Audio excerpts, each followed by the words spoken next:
Welcome to the Multifamily Zone, where business meets family. We explore what the entrepreneur life looks like from the family perspective. Now here are your hosts, Julia and Gino Barbaro. Hey everyone, this is Julia Barbaro, host of the Multifamily Zone podcast. I'm here with the co-founder of Jake and Gino, my husband and co-host, Gino Barbaro. Hey, Julia, how you doing? Hey, I'm good. How are you doing? I'm doing good. For all the YouTube viewers out there, my wife asked if she had any peanut butter in her face, and she doesn't have any in her face. It's all gone. So peanut butter and jelly day today, I guess, right? Yes. It's going to be a great podcast. It's a good snack for me. What we're going to be talking about today is something that all leaders need to exhibit. And it's really hard when you're young, and it's really hard if you don't have good listening skills. So what are we talking about today, Joel?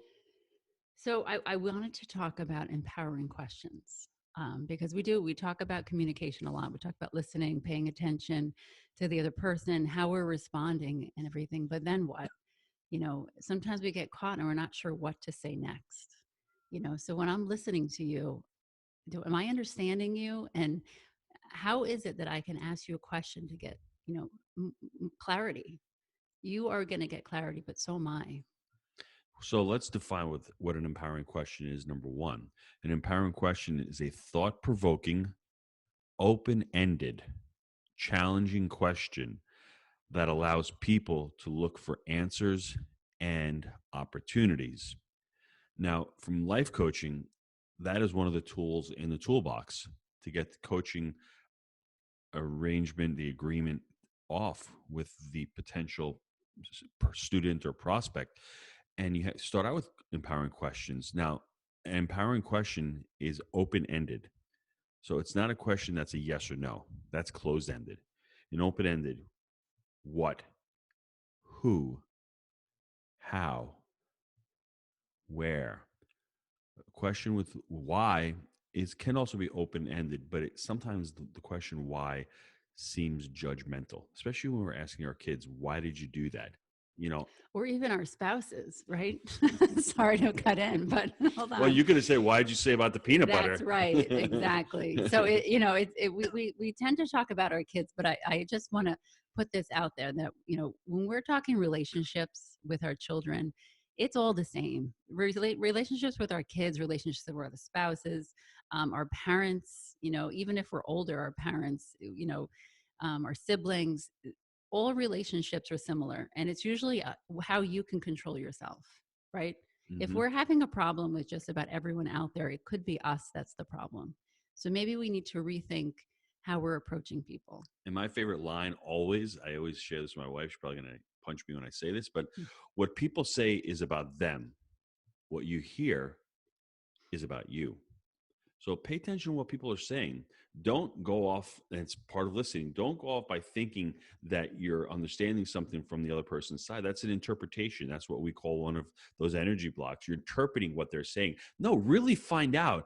And empowering questions is the way to find out what people are actually talking about, what they're actually asking. You like that, huh, Jewel? I weave that in there? I like that. Yes. It is because people, sometimes we actually stop. We have an idea.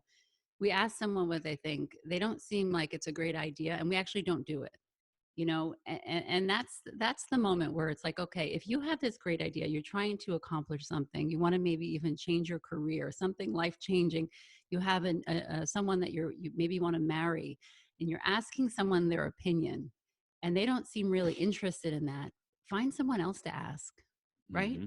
Because who that other person you're talking to is, it makes a difference. And we unfortunately, we make decisions based on other people's opinions. And that is usually a problem.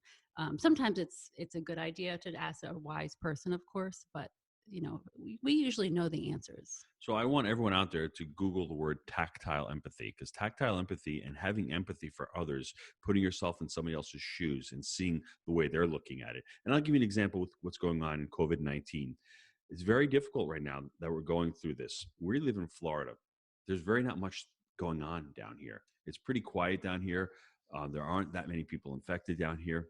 So when I talk about it with others, let's say somebody who lives in New York, they're experiencing something totally different. So I have to have empathy for what they're going on with, because they're having a totally different reality than what's going on with me. So you put empathy with listening and empowering questions, that may be the trifecta there. I just thought of that, because you really have to be empathetic of what the other person is experiencing. Put yourself in their shoes. Let me give you an example. Right now, it's going to be next couple months. It might be difficult to collect rents. We're still going to have to be demanding. We're still going to have to be tough with our residents. But I still have to be empathetic for what they're going through. I want to go through it and get it through on the other side. But I still have to show some type of empathy for their situation. I have to be able to listen to what's actually going on. Are they getting money from the government? Do they have unemployment insurance coming in? Did they lose their job from COVID? Are they caring for a sick family member? Being empathetic and showing that empathy is really important. Listening is really important. And then the third part of it, the way you extract all that out, is asking these empowering questions. Who, what? Those what questions are really powerful. A lot of I've spoken to a lot of especially women out there who wanted to spend more time with the kids, wanted to do all this, but they never had time. I understand busy schedules, and that's all true. And it's interesting that now we all have time. And so my question out there is, are you doing everything that you said before that you didn't have time to do? See, that's not an empowering question. No. I want to go there. I want to go there because keep going. Keep beforehand, digging, beforehand, what would you be doing? That's what I wanted to know from a lot of these women, was what would you be doing if you did have the time? And then we would go over it. And it was interesting because there were basic things, cooking with the kids, sitting and eating with them, just spending time, quality time together as a family. And now it's here. So I'm hoping that a lot of people out there are just embracing that and enjoying that time together, even though it's stressful and there was a lot of, there's a lot of uncertainty, but we could still see what's right in front of us. And that's usually the family. And what's great about empowering questions, they will lead to clarity. Yes. And we're all looking for that clarity in our lives. And we're talking about people to look for answers and opportunities. Usually a life coach digs and digs and digs. And we know that everyone has the answers within themselves. We all know that. We all know the answers to our own problems and our own solutions within ourselves, but we don't have people out there who are detached from us, who have empathy for us, not sympathy, empathy for us, and are asking us these questions and digging deep. That's why masterminds, that's why these all these groups, when you get together and you start brainstorming, all these ideas start popping out because you start throwing things out, you start brainstorming, and you start looking for answers, and the opportunities become endless because you're like, I didn't think of that. I didn't think of that. Mm-hmm. All of a sudden, you have people asking you these questions, and a question makes you think, and it makes you ponder, and that leads to another question, and that leads to another question. One of the powerful questions that any leader out there or any employer that should always ask their employees is, what do you think about that? Hey, Julia, what do you think about that? Whatever topic you're talking about. And the employee or Julia will really respond by saying, maybe, I don't know, let me think about that. And if Julia comes up with a solution, and that solution's a good one, and I'm sure she will, she'll own it. And it's so much more powerful from that person, Julia, or the employee, coming up with the solution, and you pull it out from them. That's what a leader does. A leader is not the first one to speak. I think the leader is the last one to speak, and he speaks the least, and he listens the most, and he listens to what's going on, and then he extrapolates, and then he goes and makes decisions based on that listening. Yeah, a lot of us do have that one really good idea. And, just like you were saying, like, let's say what do you think about that? They have a good idea. And now what? And you kind of get caught up where I don't know what to do first. And that's a common thing to say, when we do have great ideas, but there's so many thoughts going on in our mind, and we don't know what to do. And so we get overwhelmed, and what do? We just back off, and we leave that idea where it is. Mm-hmm. And my suggestion would, what is one thing that you could do? And I know there's 20 things going on in your head. Just choose one of them and stick with that until it's completed, and then move again, do another one. Because when there's so many things going on, we get so overwhelmed. And a lot of us we kind of freeze because we're just like, there's too many thoughts, write them down, sure, but just choose one, anyone. It doesn't matter which one, choose one and do it. And then from there, it's like, okay, I've done something.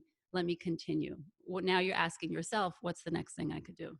And that's really cool because what's going on right now, a lot of us are locked up. We're not able to go out. We have fear creeping in. We have doubt creeping in. Our levels of energy are really low. Try to find somebody where you can hold you accountable. Try to get on these coaching calls. Try to get on an accountability call with another friend, a partner, and try to raise your level of energy and get those empowering questions out there. Start asking each other questions and start seeing the possibility of what can happen in the future. Because once you see that, because when you have low emotions, you have those negative emotions, you really have no energy and there's going to be no creative thought going on. But all of a sudden, once you start asking those questions, things start seeing bright. You Mhm. start seeing a future. Start seeing light at the end of the tunnel, which is really important. And those empowering questions will lead you towards that light. You just mentioned someone is to find someone. And that's always, there are things that we can't do. Let's say, there are, if I want to rearrange my house and there's something in the way, I need someone else to help me. That's a question. It's like, all right, who do I know that can help me with this issue that I'm having, that I can actually ask them to do it, whether you're paying them or whatever. But there are always people in our life that have different gifts than we do, that we could maybe reach out to them and say, okay, I know this person, they could help me with this. Let me ask them what they think, even to get their advice, because a lot of people, they're just more educated in certain topics than we are. And it's really helpful to reach out. So one of my coaches started out with these 4 questions on empowering questions when I first started out. And the first one was it was great for me. I loved it.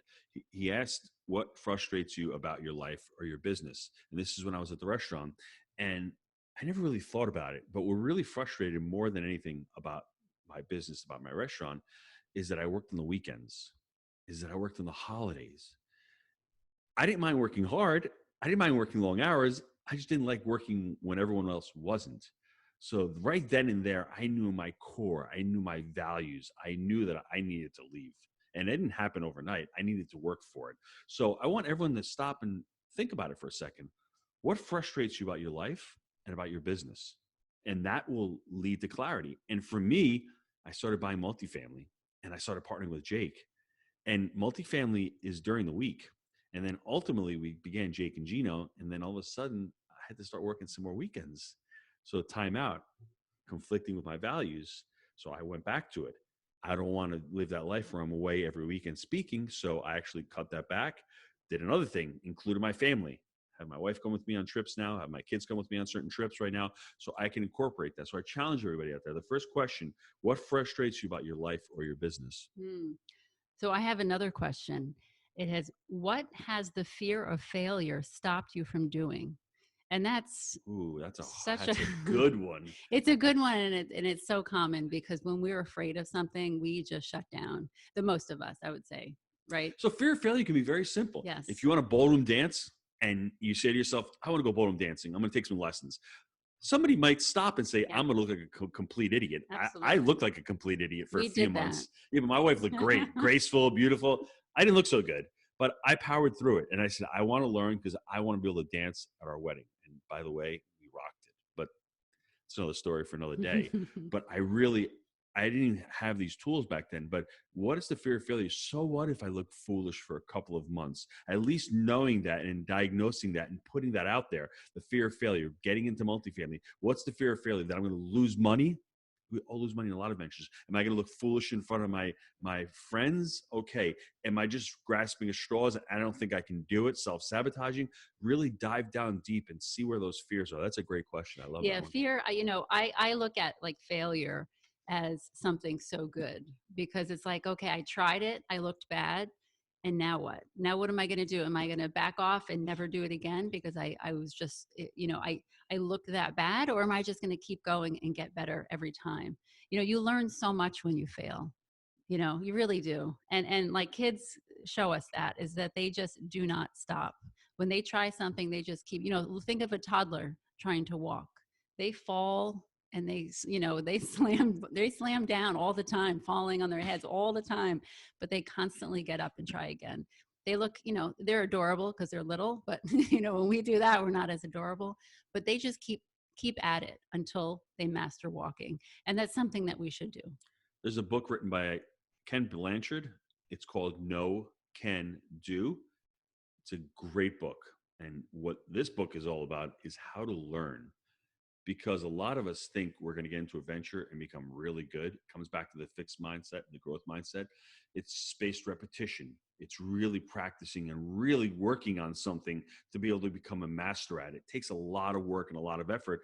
And a lot of people don't want to spend the time doing it. So children, like Julia said, it's a great example. How many times do they try over and over and over again until they get it done? One of the questions, and this is such a simple question, but we're always so hard on ourselves. We judge ourselves all the time. We always see the negative in all that we do, and that's why we're so afraid to look bad. But what do you actually like about yourself? Because this is an interesting question, because sometimes we don't think about that. And we just are always so focused on what we look bad at, what we don't do good, what other people do better. What do we actually like about ourselves? And think about that, because that's a really important question, that you have so much value, and it's important that that you were created with purpose, and you're not an accident, and you have something in life. You have so much to offer everyone. So what do you like about yourself? I like a lot of things. I know you myself. do. I was going to say that you don't really have a hard time answering that, but not anymore. Sometimes we do. Used to, but not anymore. Obviously, there's a lot of things that we need to work on. But listen, the good book says, "Love thy neighbor as thyself." Right. So that presupposes that we love ourselves, Mhm. right? So if we don't love ourselves, how can we project that and share that love by loving others? So I'm not talking about ego and arrogance. I'm Sure. talking about that I like myself because I can get up in the morning. Mhm. I'm an ethical person. I'm an honest person. I'm a hardworking person. I love my family. And from there, everything else emanates. So Mhm. that's just the way I love I looking know at you life. do. Here's another one that I like. It says, what would you do differently if you knew that no one would judge you? Sink that in. Let that sink in. Read that again slowly. What would you do differently if you knew no one would judge you? I'd run down the street naked. It'd be a lot of fun streaking, right? No one would judge me. I guess so. Just joking. I wouldn't do that. Maybe 20 years ago, right? Who says I didn't do it 20 years ago? Really think about it. What would you do differently? For me, it took a while to get out of the restaurant because that was my identity. And well, you thought that was your identity. And I thought people would judge me by saying, well, he's going into real estate. I mean, he doesn't know anything about it. He's a pizza guy. So it took me a little while to figure that out and to say, wow, that's not my identity. That's not me, who I am. I can change who I want to be or who I want to focus on. So that's a great question. I want you to think of this one. When you're doing things and you're trying to exceed or excel at something, and you're not where you're supposed to be or where you want to be, what have you tried and what have you not tried? That's really important, because for me, when I was starting my journey into real estate, what did I try? I've tried so many things. Well, Gino, can you be a little more specific? Yeah. I've tried dozens of things. Well, can you name dozens of things? Well, I've tried a lot of things. Well, Gino, can you name a lot of things? Just name one. Yeah. Go with that. I watched a couple podcasts. I read a couple of books. So does that sound like you've done a lot, Gino? Well, maybe not. But in your mind, you think you may have. And like Julia said, just name a few things. Then I can go back in my time and I can answer that question now. Well, I've tried a lot. I've been on, Bigger Pockets. I've done countless podcasts. I've read hundreds of books.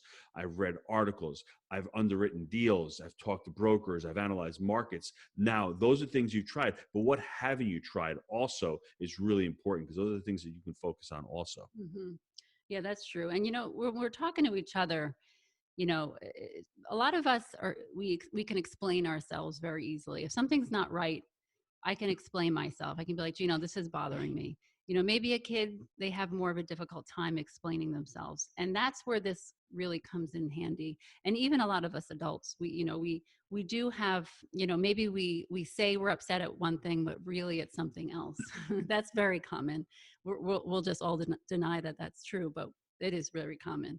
And, if the kids come up to me and they're complaining about something, I know, because I know them, I know that there's something else going on. I could do two things. I could say, listen, I know it's this, and I can name it. what's going on. Or I could put it in their mind and say, okay, you know what? Tell me what's really going on. And then there's a pause, because when we pause after we ask a question, it gives the person, we give them permission to actually answer the question. You know, a lot of us ask a question and then continue on with the answer. Do you know what I mean? Mm-hmm. Yeah, and we do that a lot with the people that we're the closest to, because we know the answers. But it's important to listen. Ask the question, even if it's too much silence and it's a little uncomfortable. Give them permission to answer the question. And you know, if there's a lot of stumbling going on, just, you know, let them know, I'm listening, keep going. You know, tell me more about that. All that really helps a person to form and to figure out how to explain what they're actually feeling. The famous Jay Abraham said this quote, and I think it's amazing. To be interesting, you need to be interested. Let that sink in for a second. To be interesting, you need to be interested. And you can have a conversation with somebody. They can do the majority of speaking, and you're just there listening and asking questions and getting to know them. By the end of the conversation, they're going to feel really comfortable with you. Mm-hmm. They're going to like you, and they're going to say, wow, you're a really interesting person, when they've done most of the talking, because they feel validated and they feel listened to. And that's how you build rapport with people, and be genuine about it. But that was an amazing shift for me. And also, like my wife said, with the kids, if you want to build a better relationship with your kids, just listen to your kids. Be interested in what they're saying. Listen to them. So that's really powerful.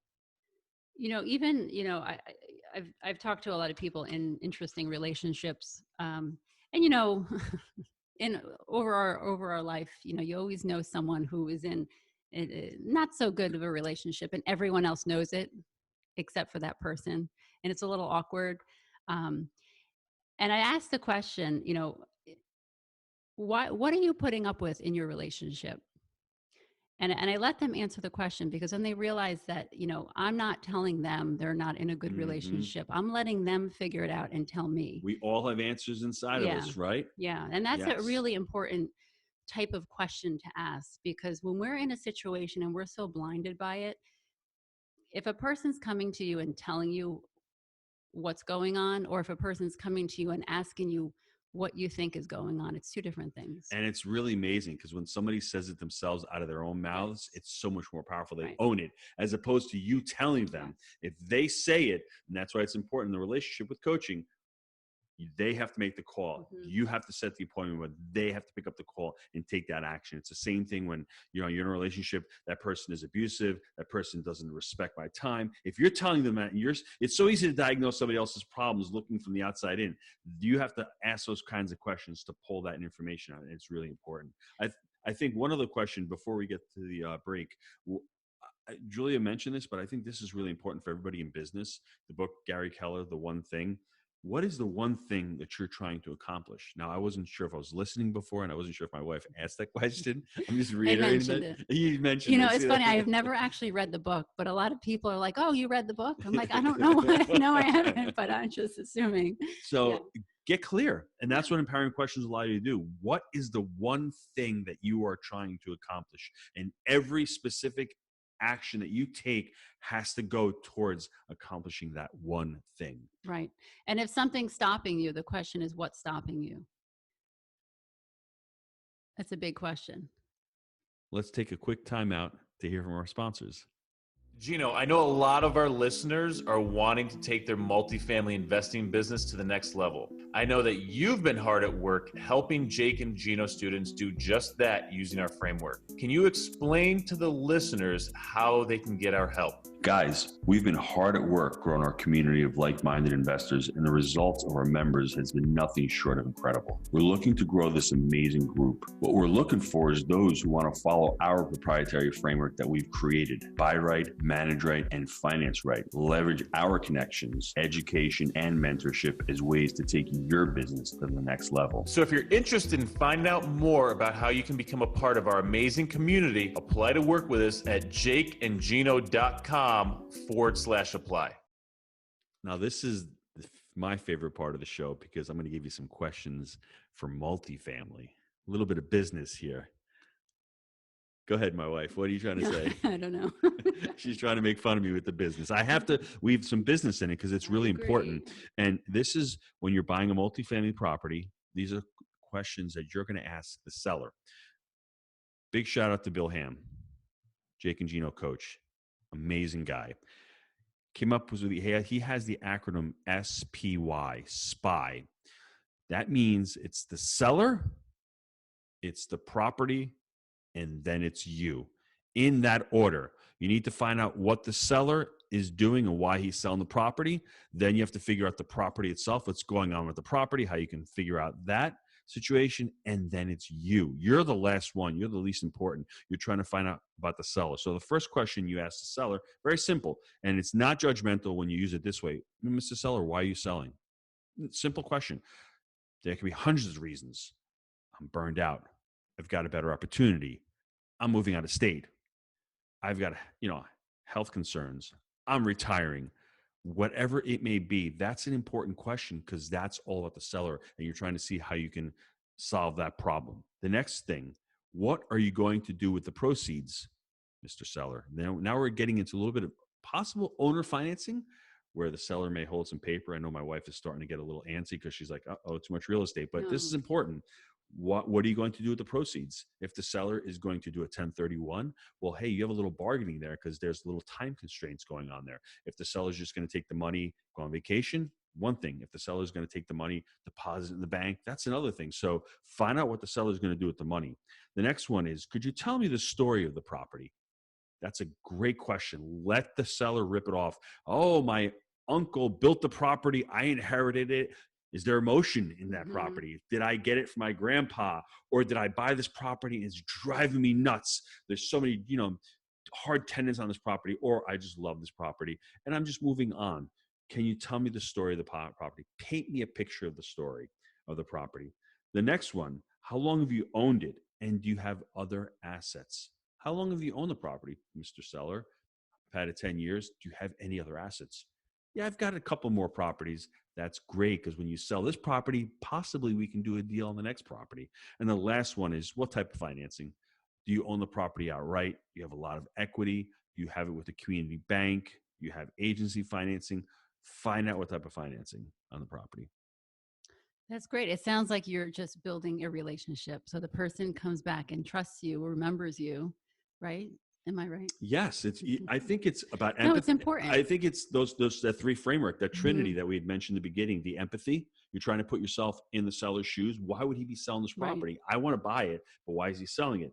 Listening, very powerful. Yeah. You're really not the subjective listening that we always talk about. The intuitive listening, being really locked in, reading in between the lines, and these empowering questions. You add all three of those up, and bam. Because it's interesting because you're building that relationship. Even if you're not buying this one property, that person is going to remember you because you actually listen to them. You ask them about their story, which we all want to tell our story. We all want to feel heard.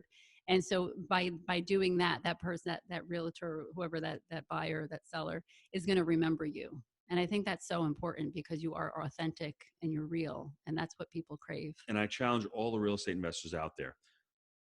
Start a list of questions, empowering questions that you can ask the broker that you're going to be working with. How long you've been in the business is not empowering enough because it's an open-ended question. Why did you get into real estate? What made you get into the real estate space? Find out what their likes and dislikes are.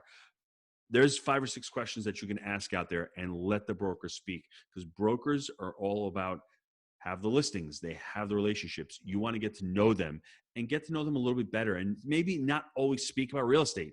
Maybe talk about their favorite sport or their children. Someone left the acronym, I think it was FORD, family, occupation, recreation, and destination. Thanks to Joe Heck out there, one of the Jake and Gino students. You can speak about family.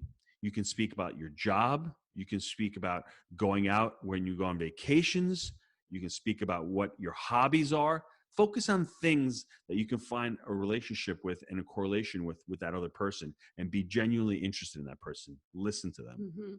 And this is good too, because you can always, when you're doing this, when you're in the middle of, you get back, you kind of regroup and you say, okay, did that work?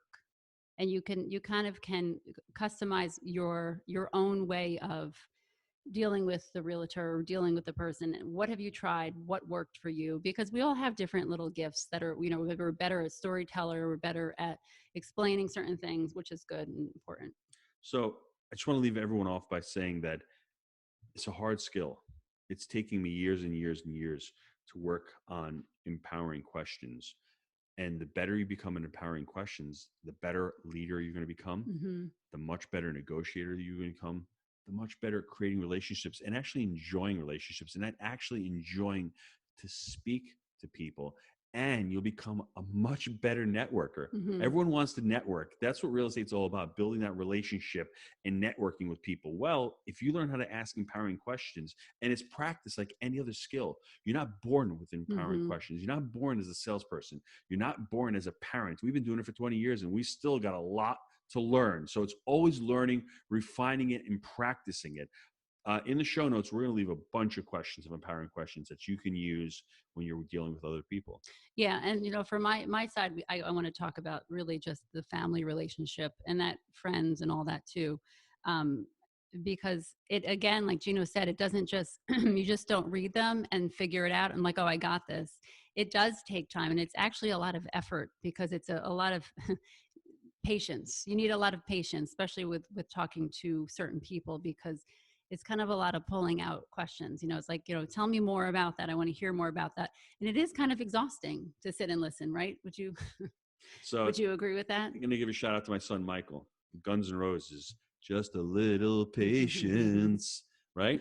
Yes. And a lot of us make the excuse that we don't have time. We tried that, it didn't work. Well, what if you couldn't use that excuse anymore? How would you move forward? A lot of us do make excuses for ourselves not to learn something new, or not to try something new, or try something again. Because remember, we talked about failure. We failed so many times about trying to figure out how to raise children. If we just gave up, what would happen? We'd stop having them, that's for sure. Well, not even that. I mean, the kids are still here. So you still have to figure out. It's like, all right, that's not working. And then another kid would come along. I'm like, all right, that worked with the other one, but not with this one. So it's a constant trying to figure out the other person. And it's important to remember that we actually cannot control that other person. So it's important to just hear people differently. Everyone is different, so treat them differently. And I don't mean that in a negative way, but if someone's super emotional, obviously have more empathy. If someone's more straightforward, you can be more straightforward with them. And so it's important to know the person you're talking to. I'm going to give one more book recommendation, and I've talked about it a little bit on the podcast, and I've said on previous ones. The book Mindset by Carol Dweck. It really comes down to having a fixed mindset versus a growth mindset, and being able to know that there's a lot of work involved, being able to know that it's a skill that you can learn, and having the growth mindset and being able to tackle it and not worrying about what everyone else is going to say, and just try to get better. And the more work you put into it, you're going to get better at it. Yeah, no, I agree with that. Anything else, Jewel? No, I just encourage everyone out there to, ask a few more questions to everyone they know, listen a little bit more. And like I said, when you ask the question, let them answer. I love that. I want to thank everyone for being part of the Jake and Gino family and just sharing part of your day with us. Guys, take care. Have a great week, and we will see you next week.